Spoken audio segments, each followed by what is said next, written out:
Back पर एक लाख खींच के मारता और बैठता है जमीन पे और उसका गर्दन पकड़ के उसकी बॉडी में टच कराता है कि ले सूंघ। हमारे यहाँ भी बहुत सारे लोग ऐसे ऐसे कर्म करते हैं जिनका वो कारण ही नहीं जानते वो क्यों कर रहे हैं। ये तो मैं आपसे फिर से रिक्वेस्ट कर रहा हूँ कि किसी भी धर्म पर कभी कमेंट मत करिए।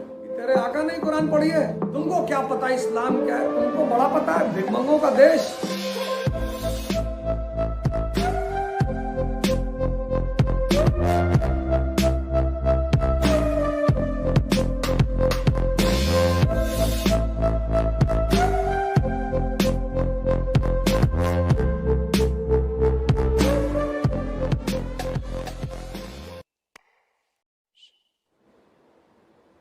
अब सवाल यह है कि मॉडर्न वर्ल्ड हिस्ट्री की जो कहानी है वो शुरू कैसे हुई। तो 7th सेंचुरी एडी में इस्लाम पैदा हुआ वेस्ट एशिया में, और इस्लाम तब पैदा हुआ जब दुनिया में चारों तरफ अंधेरा फैला हुआ था। यूरोप सामंतवाद से परेशान था, फ्यूडलिज्म से। ईस्ट सामंतवाद से परेशान था। 7th सेंचुरी की हिस्ट्री पढ़िए आप इंडिया की। इस्लाम पैदा हुआ, अंधेरे चारों तरफ अंधेरा और इस्लाम पैदा हुआ। और वो जो मोहम्मद रोशनी लेकर पैदा हुए, इक्वालिटी, लिबर्टी, फ्रेटर्निटी,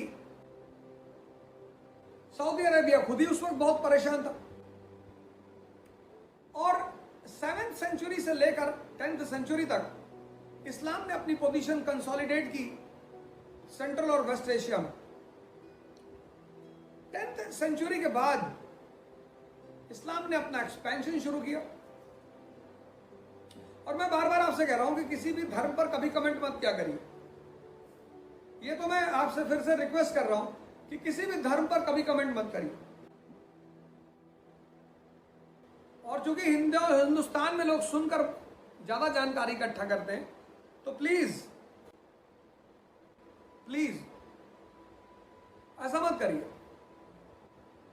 पढ़िए वही साइंटिफिक अप्रोच, क्वेश्चन क्रिएट करिए। क्वेश्चन क्रिएट करने के बाद उसका पर्यवेक्षण करिए, सर्वे करिए, उसका प्रयोग करिए, एक्सपेरिमेंट करिए, फिर उससे जो नॉलेज पैदा हो रही है वो साइंटिफिक अप्रोच है। खुद ब खुद आप किसी से सुनकर, आपने वो मूवी देखी 2611, नाना पाटेकर यही तो कहता है कसाब से कि तुझे क्या लगता है कि तेरे आका ने कुरान पढ़ी है। हमने भी कुरान पढ़ी है, हमसे बड़े मुसलमान हो। वो बड़ी प्यारी सीन है वो, जब वो कसाब को लेके जाता मॉर्चरी में, जब वो कसाब उससे कहता है कि आका कहते थे कि जन्नत में परियां होंगी, शहद से नहलाएंगी तुमको तो वह नौकरानी ना नहलाए। मैंने कहा ना कि जब धर्म अज्ञानियों के हाथ में पड़ जाता है तो उसकी बड़ी गलत गलत परिभाषाएं निकाली जाती हैं, उससे धर्म की बेइज्जती होती है, उससे धर्म की बेइज्जती होती है। हमारे यहां भी बहुत सारे लोग ऐसे ऐसे कर्म करते हैं जिनका वो कारण ही नहीं जानते वो क्यों कर रहे हैं। तो मैं एक सीरीज बना रहा हूं, अभी उस पर मैं वर्क कर रहा हूं। वो रिलीजन की सीरीज होगी, हिंदुइज्म के बारे में लगभग जितनी इंपॉर्टेंट पहलू है उस पर हम चर्चा करेंगे। Hinduism, Brahmanism and Hinduism. बाकी किसी भी धर्म पर बोलने का मेरा अधिकार नहीं है, वो सबको अपने अपने हिसाब से करना चाहिए, तो वो अपना अपना करेंगे, बाकी मैं नहीं बोलूँगा, क्योंकि हर आदमी का अपना अलग मत होता है और मैं किसी के मत में इंटरफियरेंस नहीं करना चाहता।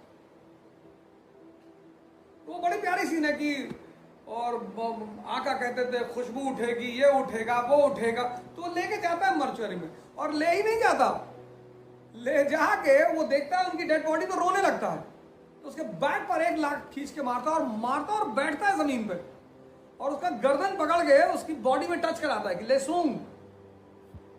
कहता था ना खुशबू आएगी, ले।